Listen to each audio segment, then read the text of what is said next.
दोस्तों नमस्कार। आज सुनाते हैं पाकिस्तान के लेखक अहमद नदीम कासमी की कहानी आला। अहमद नदीम कासमी पाकिस्तान ही नहीं पूरे भारतीय उपमहाद्वीप के साहित्य जगत में जाने पहचाने नाम हैं। वह उर्दू के सर्वश्रेष्ठ शायरों और कहानीकारों में शामिल किए जाते हैं।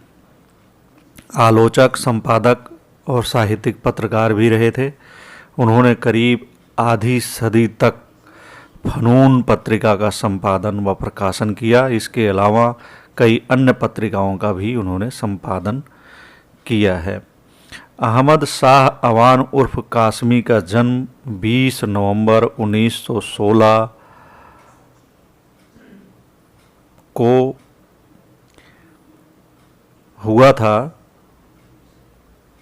ब्रिटिश भारत के पंजाब प्रांत के खुशाब ज़िले के अंगाह में, जो कि अब पाकिस्तान में है, और उनका देहावसान 10 जुलाई 2016 को हुआ।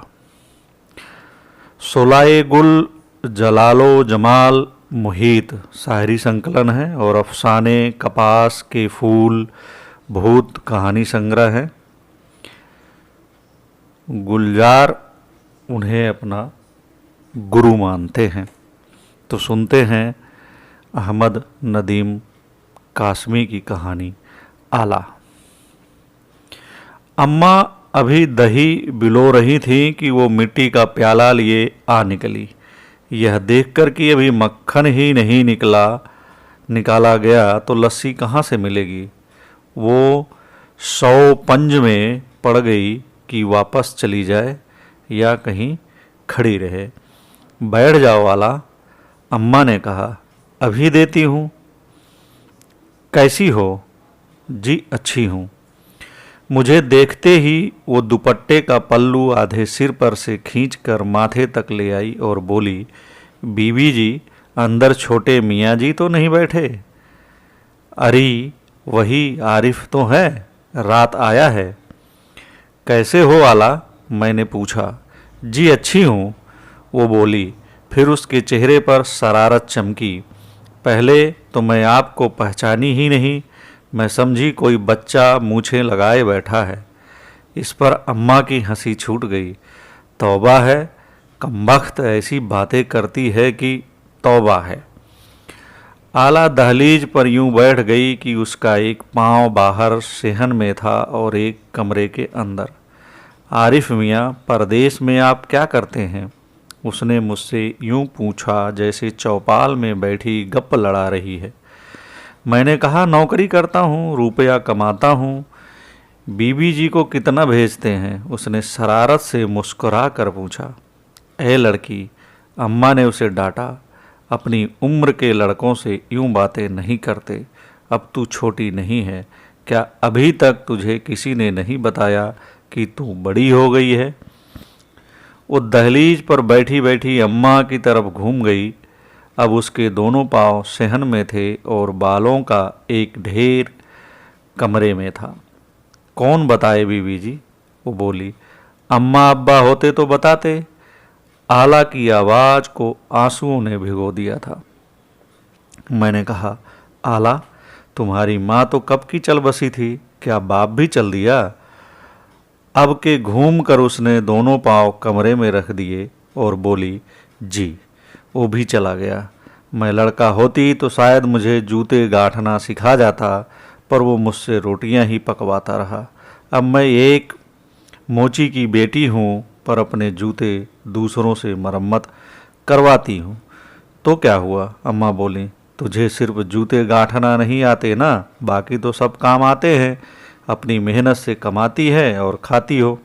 सारा गांव तुम्हारी तारीफ करता है। लो लस्सी ले लो। वो लस्सी का प्याला लेकर जाने लगी, मगर चंद कदमों के बाद एकदम रुक गई और पलट कर बोली, आज भी चक्की पीसने आ जाऊं बीबी जी? आ जाना, अम्मा बोली। आटा तो ढेरों पड़ा है, पर आरिफ के अब्बा की बरसी भी तो ज़्यादा दूर नहीं है। कई बोरियों की ज़रूरत पड़ेगी, आ जाना। जी अच्छा। वो बोली, फिर वहीं खड़े खड़े मुझसे पूछा, आरिफ मियाँ, आप कितनी छुट्टी पर आए हैं? मैंने कहा, मैं अब्बा की बरसी करके जाऊंगा। बोली, फिर तो बहुत दिन हैं। मैं जब गांव में इधर उधर घूम कर वापस आया तो अंदर एक कोठरिया में बैठी चक्की पीस रही थी। ओढ़नी उसके सिर से उतर गई थी और खुले बाल चक्की के हर चक्कर के साथ उसके चेहरे को छुपा और खोल रहे थे। उसने एक टांग को पूरा फैला रखा था, नीला तहबंद उसकी पिंडलियों तक खिंच गया था। मैंने इधर उधर देखा, अम्मा कहीं नजर न आई तो मैं पंजों के बल को ठरिया तक गया।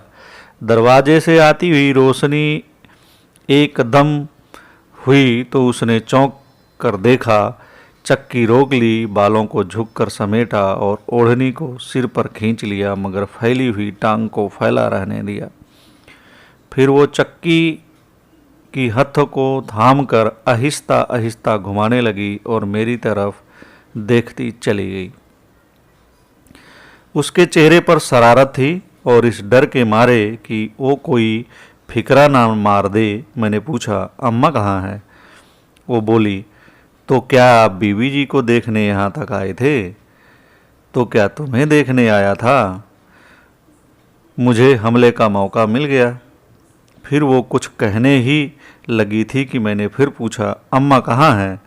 यहीं हवेली में हैं। उसने कहा, आपके चचा की बेटी बीमार हैं, उन्हें देखने गई हैं। मैंने कहा, ये जो तुम पिसाई कर रही हो उसकी कितनी उजरत लोगी? 2 दिन का आटा तो मिल ही जाएगा। उसके लहजे में काट सी थी, न जाने तंज कर रही थी या उसका लहजा ऐसा था। अच्छा, 2 दिन गुजर गए तो फिर क्या करोगी? फिर आ जाऊंगी आटा पीसने, पानी भरने या छतें लीपने।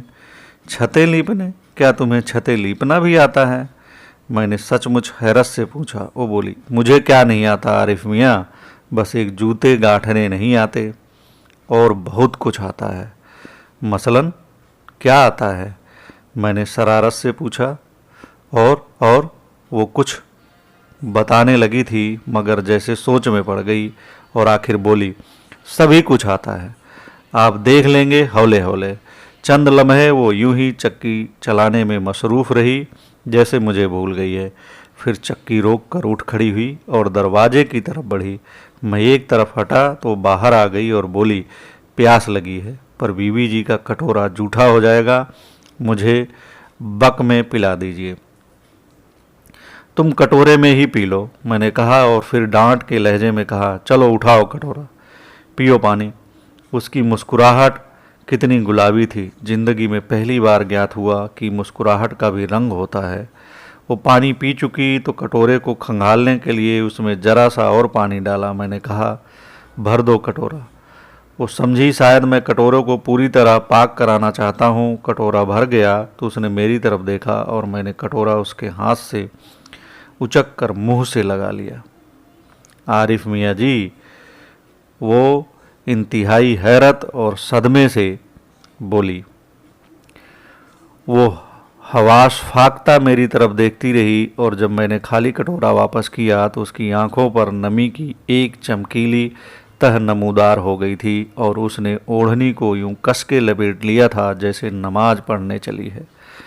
मैं घर वापस आया तो दरवाजे से निकल रही थी। चेहरा बिल्कुल तपा हुआ था, आंखें भी सुर्ख हो रही थी। मैं चौंका और पूछा, क्या बात है आला, तुम रोती रही हो? वो हंसने लगी और हंसी के वक्फे में बोली, रोए मेरे दुश्मन, मैं क्यों रोऊं? मैं तो मिर्चें कूटती रही हूँ। आरिफ मियाँ, तुम मिर्चें भी कूट लेती हो? मैंने पूछा। कोई ऐसा काम भी है जो तुम्हें करना ना आता हो? तुम इतने बहुत से काम क्यों करती हो आला? वो बोली, रुपया कमा रही हूँ, आप तो जानते हैं, रुपये वाले लोग गरीब लड़कियों को खरीद लेते हैं। मेरे पास रुपया होगा तो मुझ पर नज़र उठाने की किसी को मजाल नहीं होगी। है किसी की मजाल? फिर वो मेरे करीब आकर सरगोशी में बोली, मैंने आपके कुर्ते के लिए मलमल खरीदी है, उस पर बेल बूटे काढ़ रही हूँ। ये गलत बात है, मैंने एहतिजाज किया। तुम्हारी मेहनत से कमाए हुए रुपए से खरीदा हुआ कुर्ता मुझे काटेगा, मैं किसी को बताऊंगी थोड़ी। वो बोली, आप भी ना बताइएगा, फिर नहीं काटेगा। वो फिर एकदम घबरा गई, हाय मैं मर जाऊं, कहीं बीवी जी तो नहीं सुन रही। बीवी जी के लफ्ज़ पर मेरे जिस्म में भी सनसनी दौड़ गई। अंदर झांका तो सेहन खाली था, पलट कर देखा तो वो जा चुकी थी। अब्बा की बरसी के रोज़ हमारे यहाँ पूरा गांव जमा था, मगर उस हुजूम में भी आला की दौड़ भाग नुमाया थी। वो फिरकनी की तरह घूमती फिर रही थी। यूं मालूम होता था जैसे कि अगर ये लड़की इस हुजूम से निकल गई तो बरसी की सारी तंजीम बिगड़ जाएगी। ईशा की अजान तक सारा गांव खाना खा चुका था। खाली देंगे एक तरफ समेट दी गई थी। नाई, धोबी, मिरासी, मोची सभी फारिग कर दिए गए थे। दिन भर के हंगामे के बाद एक बहुत भारी सन्नाटा घर पर टूट पड़ा था।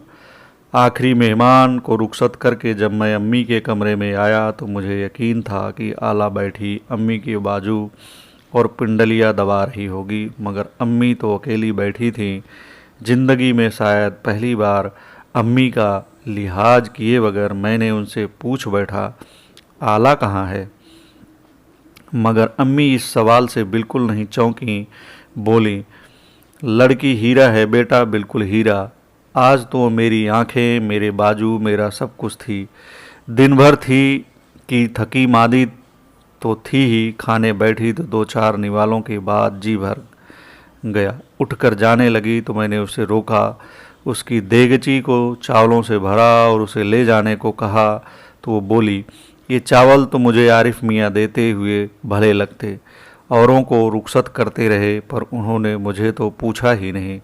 मैं नहीं ले जाती। उसने ये बात हंसी में कही, पर उसने ठीक कहा बेटा, अंदर का सारा काम उसी ने संभाले रखा। तुम तो सबको रुखसत कर ही रहे थे, उसे भी रुखसत कर देते। वैसे तो वो हंसती हुई चली गई है, पर उससे हंसने की आदत है।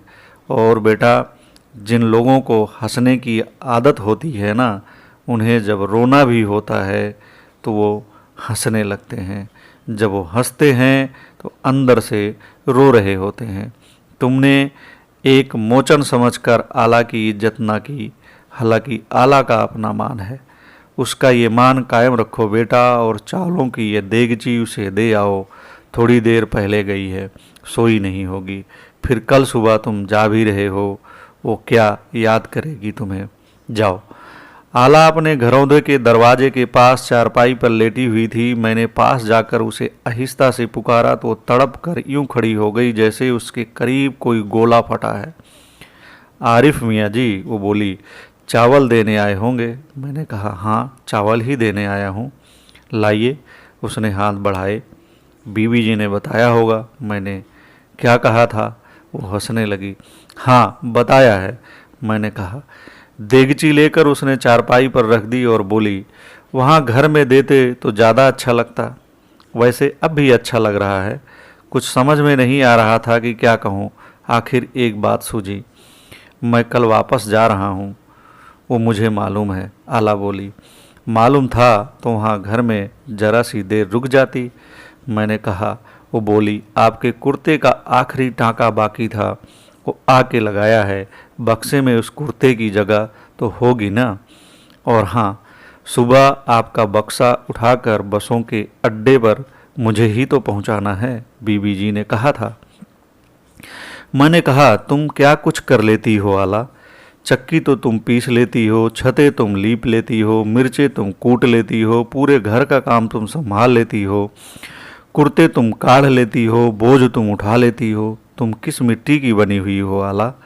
वो खामोश खड़ी रही, फिर 2 कदम उठाकर मेरे इतने करीब आ गई कि मुझे अपनी गर्दन पर उसकी सांसें महसूस होने लगीं।